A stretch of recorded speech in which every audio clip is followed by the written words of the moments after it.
किसान साथियों, अगर आपकी गेहूं की बालियां अभी बाहर नहीं आई हैं, आपकी फसल अभी गाभे की अवस्था में है, जिसको गोब अवस्था या गर्भावस्था भी बोलते हैं, तो क्या करना चाहिए? किन चीज़ों का इस्तेमाल अभी आप करें ताकि आपको ज़्यादा फ़ायदा मिले? आपकी जो बालियां निकलने वाली हैं, जो किसान साथी थोड़ा देर से गेहूं की बुआई किए होंगे या पिछेती गेहूं लगाए होंगे, वो फसल अभी गबोड़ अवस्था में ही चल रही है, यानी बालियां उसमें अभी बनना स्टार्ट हुई हैं। तो ऐसे किसान साथी क्या करें? इसके साथ साथ जिन किसान साथियों की बालियां बाहर निकल भी आई हैं, उनके बारे में भी हम बताएंगे कि वो किसान साथी क्या करें, कैसे अपने गेहूं की फसल में जो बालियां अभी निकल आई हैं उनमें अच्छे से दाने का भराव हो, उसके लिए क्या क्या आवश्यक कार्य आप कर सकते हैं।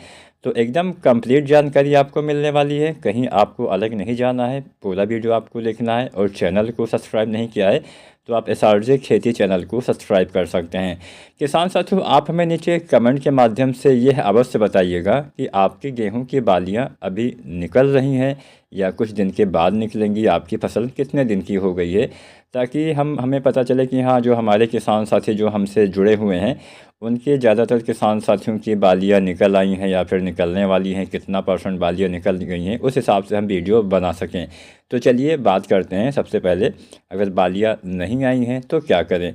तो सबसे पहले आपको अपने फसल की कंडीशन के हिसाब से आपको कुछ चीज़ों का इस्तेमाल करना है जो आपको फ़ायदा दे सकता है।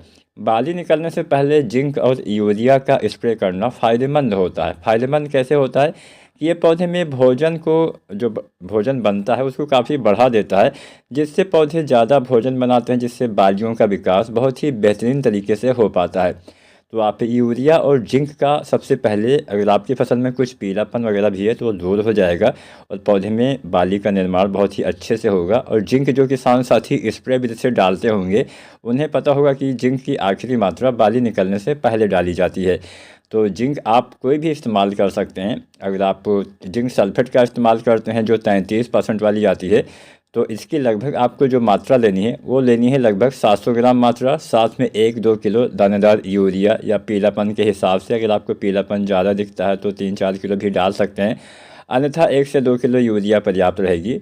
यूरिया और जिंक आपको स्प्रे कर देना है। सिंगल जिंक का स्प्रे नहीं करना है, खासकर जिंक सल्फेट का स्प्रे नहीं करना है। तो जिंक और यूरिया का स्प्रे करने से बढ़िया फ़ायदा मिलता है। बहुत सारे किसान साथी जो जिंक सल्फेट आती है 21% वाली, इसका इस्तेमाल करते हैं, तो इसका इस्तेमाल भी आप कर सकते हैं। इसकी लगभग 1 किलो मात्रा लेनी है, साथ में वही 1-2 किलो यूरिया लेना है आपको, इसका भी स्प्रे कर देना है।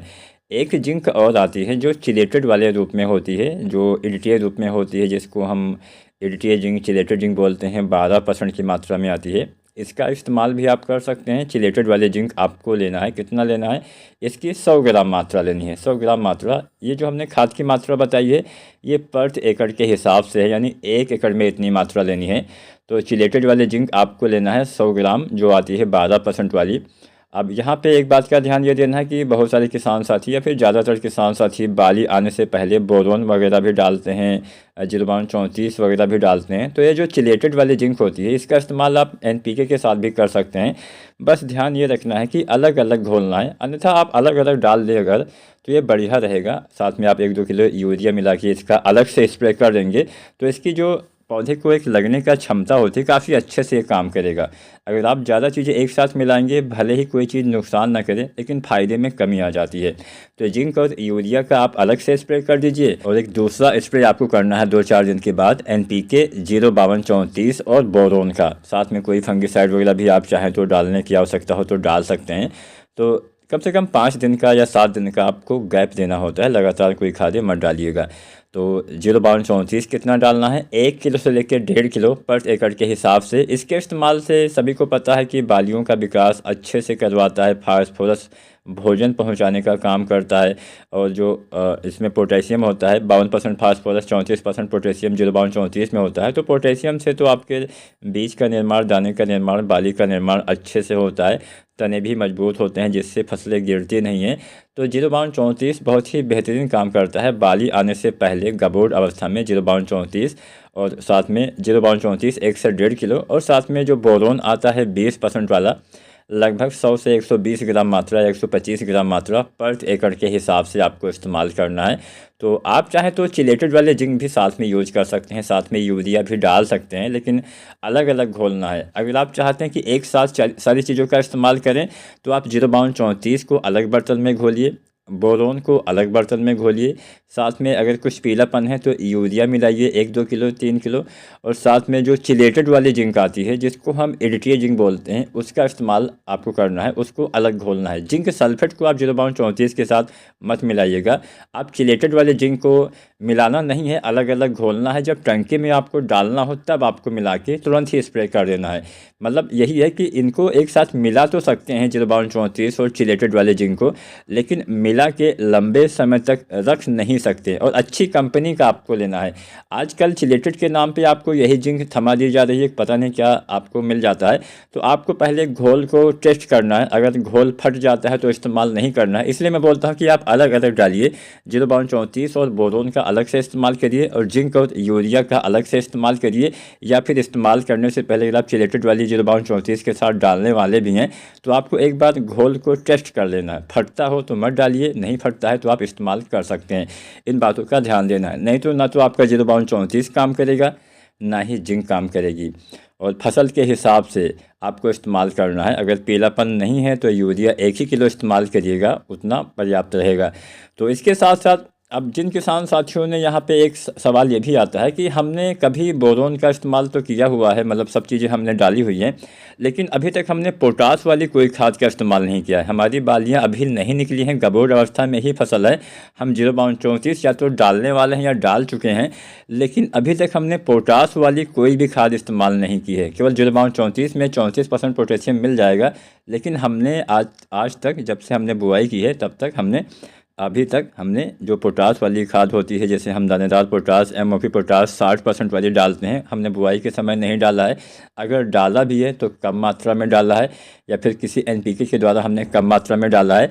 तो ऐसी दशा में अगर आपने अभी तक पोटास की बिल्कुल भी मात्रा नहीं डाली है, बिल्कुल भी पोटास नहीं डाला है किसी भी रूप में, और या फिर कम मात्रा में पोटास का इस्तेमाल किया है, तो ऐसी कंडीशन में बाली आने से पहले आप अगर 0.34 डाल चुके हैं अच्छी बात है, नहीं डाले हैं तो उससे पहले ही आपको NPK 0050 का स्प्रे करना है, जिससे पोटास की कुछ पूर्ति आपके पौधे कर पाएंगे। पोटास की कमी होने से बाली आपकी पतली कमज़ोर रह जाएंगी, उत्पादन में निश्चित ही आपको कमी देखने को मिलेगी, दाने सही से भर नहीं पाएंगे, दाने आपके पतले कमज़ोर नज़र आएंगे। तो पोटास आपके दाने के विकास में सबसे ज़्यादा योगदान करता है। 0050 में 50% पोटेशियम, 17.5% सल्फर होता है, जो पूरा पूर्ति तो नहीं कर पाएगा। पूरी पूर्ति करना है तो बुआई के समय ही आपको जो MOP पोटास 60% वाला आता है, लगभग 25 से 35 किलो मात्रा पर एकड़ के हिसाब से बुआई के समय ही डालना होता है बेसल डोज में। लेकिन ना डाल पाए हो तो बाली आने से पहले और बाली आने के बाद आपको NPK 0050 1 से 1.5 किलो इस्तेमाल करना है। ये तो बात होगी कि हाँ बाली निकलने से पहले क्या करना है। अब बात करते हैं जो किसान साथियों की बालियाँ बाहर निकल आई हैं, उन किसान साथियों को क्या करना है। संपूर्ण बाली निकलने के बाद दाना भरते समय हमें, जैसा कि मैंने पहले बताया, 0050 डालने से भराव अच्छे से होता है। ये काम क्या करता है, इस समय अगर आप NPK 0050 डालते हैं तो ये पौधे के अंदर जो कुछ भोजन बनता है या फिर जो कुछ भोजन इकट्ठा होता है, आपको एक जानकारी मैं और दे दूं, बहुत सारे किसान साथियों को पता होगा, बहुत सारे किसान साथियों को शायद ना पता हो, तो सभी को पता होना चाहिए कि जो पौधे भोजन बनाते हैं वो पूरे भोजन का उपयोग एक बार में ही नहीं करते हैं। कुछ भोजन अपनी रिक्तिकाओं में, अपने पौधे के अंदर ही रिक्तिकाएँ होती हैं, उसमें स्टोर करके रखते हैं, तो जब आवश्यकता होती है वहीं से वो चीज़ ले लेते हैं। तो इसी तरह से अगर आप 0050 का इस्तेमाल करेंगे तो बाली निकलने के बाद खासकर दाना भरते समय, तो एक काम क्या करेगा, वही स्टोर वाला भोजन आपके पौधे में दाने तक भेजने का काम करेगा, जिससे आपकी फसल में दाने का भराव बहुत ही अच्छे से होगा। आपके पौधे में संपूर्ण दाने अच्छे भर पाएंगे, वज़न अच्छा आएगा, दाने की चमक अच्छा आएगा और आपको एक बढ़िया उत्पादन देखने को मिलेगा। तो NPK 0050 बाली निकलने के बाद डालना है। हाँ, एक NPK आता है 13045, अक्सर हमारे मन में सवाल होता है इसका इस्तेमाल कब करना है। इसका इस्तेमाल भी बाली निकलने के बाद किया जाता है, लेकिन कुछ विशेष परिस्थिति में, अगर आपकी गेहूं की बालियां निकल आई हैं और आपके गेहूं की जो फ्लैग लीफ होती है जिसको हम झंडा पत्ती बोलते हैं, उसमें आपको कुछ पीलापन दिखता है। अगर पीलापन दिखेगा तो दाने का भराव नहीं हो पाएगा, क्योंकि जो झंडा पत्ती होती है अकेले लगभग 40-42% उसी वही भोजन का निर्माण करती है, तो उसमें पीलापन होने से आपके दाने का भराव सही से नहीं हो पाएगा। तो अगर पीलापन कुछ आपको दिखता है फसल में, खासकर फ्लैग लीफ में, तो आपको NPK 13-045 का इस्तेमाल करना है। कुछ नाइट्रोजन की पूर्ति यह NPK आपकी फसल में कर देगा। उस अवस्था के लिए यह NPK बनाया गया है। अन्यथा अगर पीलापन नहीं दिखता है तो 0-050 बहुत ही बढ़िया काम करता है बाली आने के पहले और बाद में। पहले आपको तब डालना है जब आपने पोटास वाली कोई खाद ना डाली हो। अगर आपने पोटास वाली खाद डाली हुई है तब भी हम बाद में इस्तेमाल करते हैं, ताकि इस समय भी कुछ पूर्ति हो जाए, इस समय भी हमारे दाने का भराव अच्छे से हो जाए।